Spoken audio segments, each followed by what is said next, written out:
Bienvenue aux Entrevues parisiennes, une action menée par la Jeune Chambre économique de Paris. Il s'agit d'une opportunité offerte aux candidats aux élections municipales de s'exprimer pour les jeunes parisiens, mais aussi de présenter le programme qu'ils proposent pour notre ville. Aujourd'hui, nous avons le plaisir d'accueillir Valérie Montandon, une des porte-paroles de Madame Nathalie Kosciusko-Morizet, tête de la liste à la 2e arrondissement de Paris pour l'alliance UDI, MoDem, UMP. Valérie Montandon, bonsoir. Bonsoir. Merci d'avoir répondu à l'invitation de la Jeune Chambre économique de Paris. Merci à vous de m'avoir invité. Bien sûr. Alors, nous allons passer 20 minutes ensemble pour échanger sur les différents sujets, culture, urbanisme ou encore économie. Le format est assez simple, 20 minutes, 6 questions. Allons-y. Tout d'abord, commençons par le sujet qui est au cœur de tous les Parisiens, la culture. Alors, quel projet culturel pensez-vous pour notre ville après Dubaï? Est-ce à Paris de supporter une ville candidate pour la prochaine exposition universelle?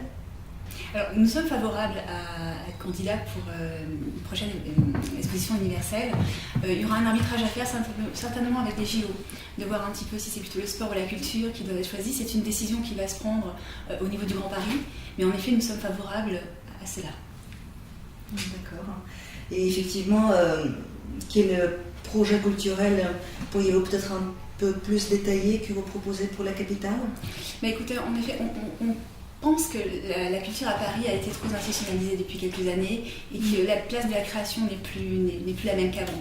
Nous souhaitons réellement désinstitutionnaliser la culture à Paris, faire en sorte que les créateurs ne partent plus à Berlin ou à Londres, mais au contraire restent justement à Paris. Et pour cela, ça passe par un soutien aux créateurs, que ce soit au niveau des référencements, au niveau de les aider à faire des cahiers des charges, à faire en sorte aussi de voir plus de visibilité sur les subventions. Aider aussi à l'emploi, parce que la culture crée de nombreux emplois, surtout au niveau du cinéma. Le français est troisième producteur, la France pardon, est troisième producteur français de cinéma, mais aussi très doué dans les jeux vidéo, dans la mode. Donc faire en sorte d'inciter les entreprises à s'implanter à Paris et à aider au niveau des démarches administratives. Enfin, la culture pour nous, c'est de les développer aussi dans les zones inexploitées de Paris, et notamment aux portes de Paris. Nathalie Kosciusko-Morizet porte le projet de faire en sorte de créer, que ce soit à la porte de Clignancourt, à la porte de Vanves ou d'Orléans encore, des endroits destinés à la culture, que ce soit notamment à la porte de Vanves pour créer un lieu pour les sculpteurs, les peintres, notamment avec la couverture du périphérique. On pourra créer une continuité entre Paris et la banlieue, mais surtout créer de nouveaux espaces de culture. Je pense notamment dans le 2e arrondissement à la zone de Bercy-Charenton, où nous avons l'intention de rénover des anciens tunnels napoléoniens, où nous allons pouvoir créer des espaces pour les artistes et les artisans d'art. Enfin, pour nous, réveiller la culture, c'est aussi créer une véritable vie nocturne à Paris.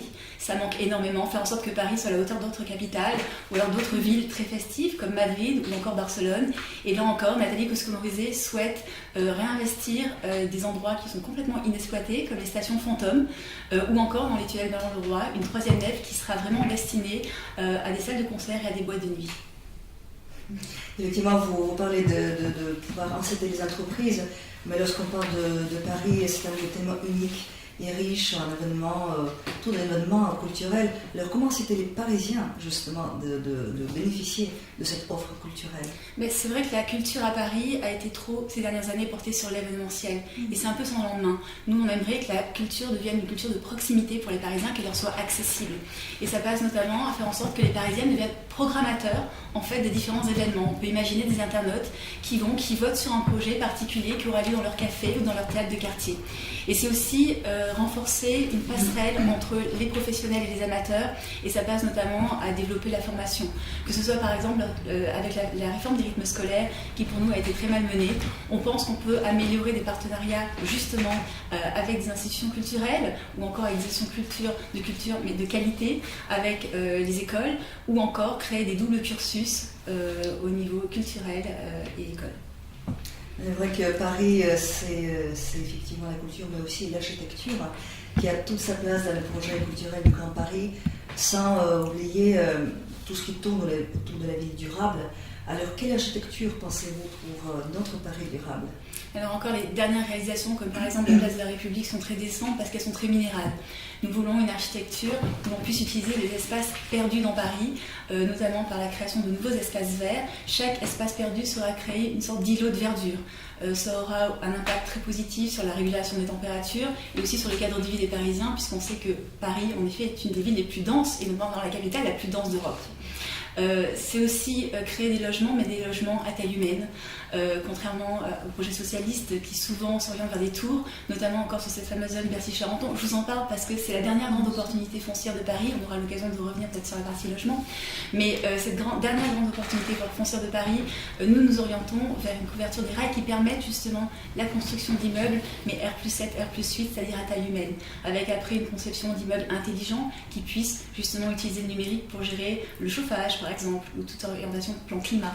Mais voilà, c'est vraiment vers quelque chose à taille humaine qui permette de respecter et l'environnement et l'écologie. Effectivement, nous venons de parler des différents projets urbains que vous venez d'évoquer. Alors tout naturellement, c'est une question de logement qui vient à l'esprit. Alors quelles sont vos propositions en termes de logement destinée à toutes les classes de Parisiens? Alors on parlait de toutes les classes de Parisiens.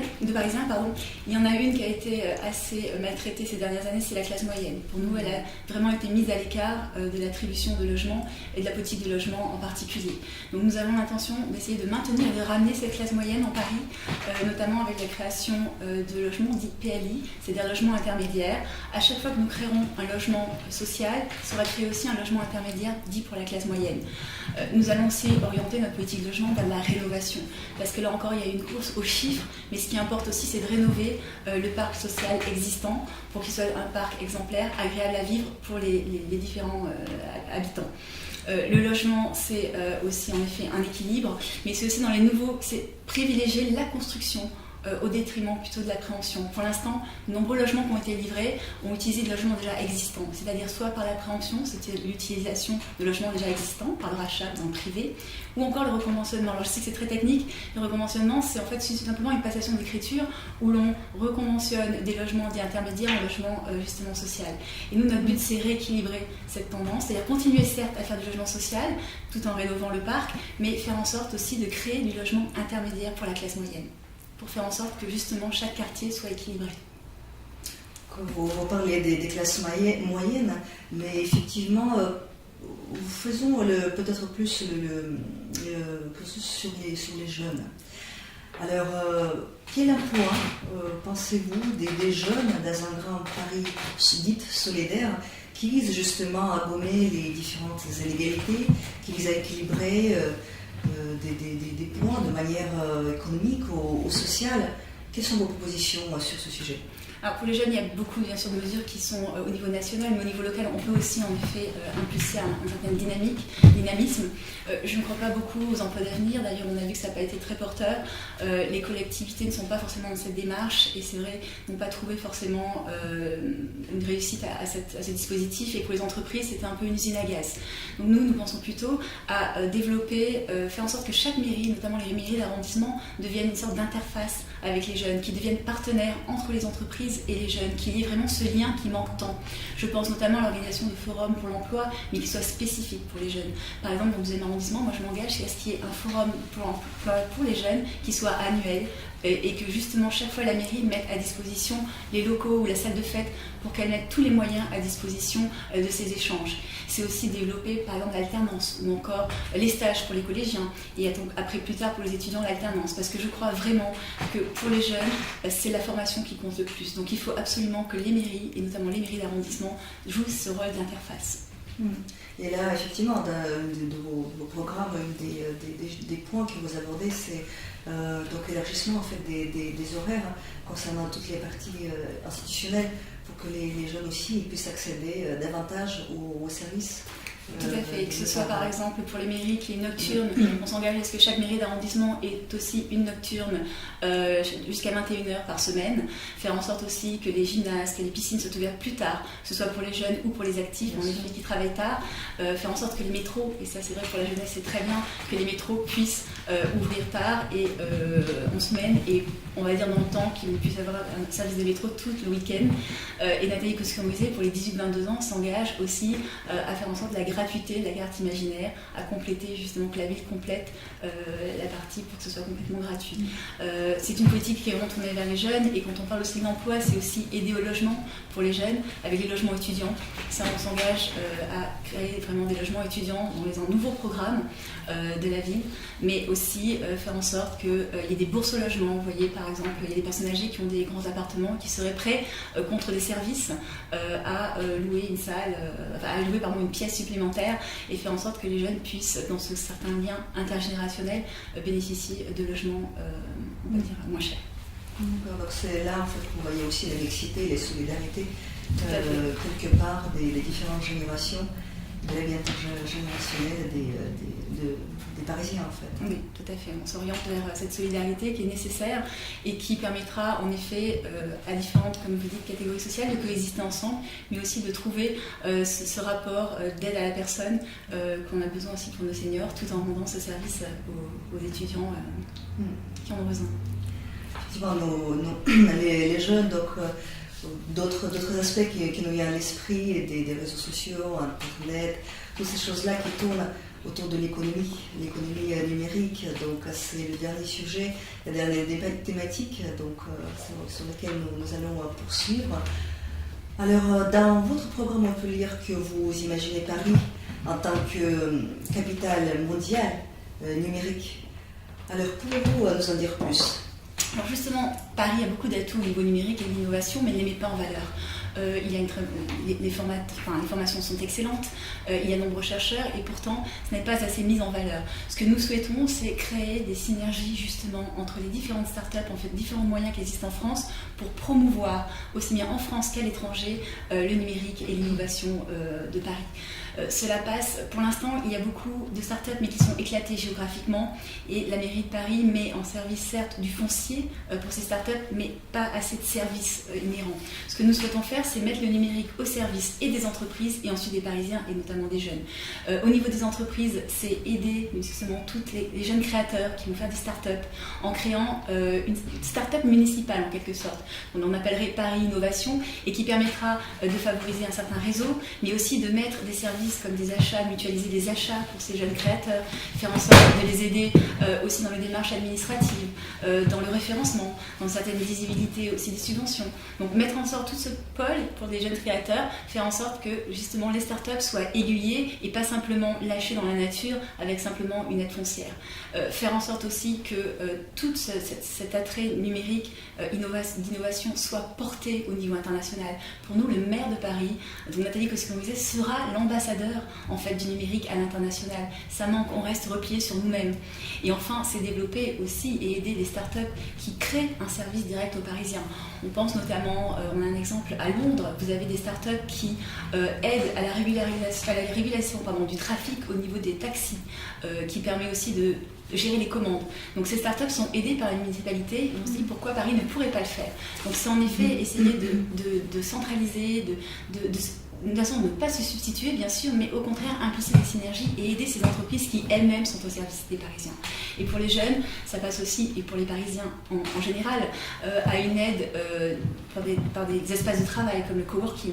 Je crois énormément au coworking, il y a différents projets qui vont être réalisés au niveau de Paris et même au niveau de mon arrondissement, comme la rénovation de la caserne de Reuilly ou encore la création à Bercy-Charenton, ou aussi au niveau d'un grand projet urbain au niveau de la porte de Vincennes. C'est faire en sorte que dans tous ces espaces nouveaux, ces rez-de-chaussée, on puisse créer des espaces de coworking qui permettraient aux jeunes entrepreneurs de bénéficier en tout début d'une installation numérique et de services appropriés. Alors nous allons terminer toujours par les thématiques des jeunes. Alors quel message pensez-vous pour les jeunes et en particulier adressé à la jeune chambre économique de Paris ?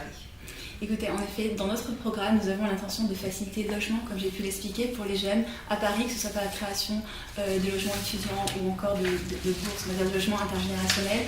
Faire en sorte aussi de leur faciliter la vie dans les démarches, quand ils rentrent dans la vie active, par les forums de l'emploi justement, et aussi essayer de, on va dire, améliorer les lieux de détente. Et ça, on y croit en effet sur les lieux festifs, mais aussi sur les équipements sportifs. On n'en a pas trop parlé, mais c'est vrai que le sport, c'est important. Dans le 2e arrondissement, il y aura certainement le déplacement de la fac Censier. C'est quelque chose qu'on est en train aussi d'anticiper, avec la création d'équipements sportifs au-dessus du périphérique, sans couverture des voies, mais aussi dans différents endroits comme la pelouse de Reuilly que nous souhaitons revaloriser. Pour l'instant, c'est une sorte de no man's land. Nous souhaitons la mettre en valeur avec des équipements sportifs qui soient bien sûr adéquats au lieu. Et voilà, faire en sorte que les jeunes puissent trouver leur place, et aussi bien au niveau dans la vie active que dans les loisirs. C'est ce à ce que nous engageons avec Nathalie Kosciusko-Morizet. D'accord. Alors, ainsi se termine notre dernière interview. Merci Valérie Montandon pour votre participation aux interviews parisiennes de la Jeune Chambre économique de Paris. Merci à tous les candidats d'avoir répondu à l'invitation de la Jeune Chambre économique de Paris. Bonnes élections municipales parisiennes. Je vous remercie. Et à très bientôt pour les nouveaux projets de la Jeune Chambre économique de Paris. Merci. Au revoir.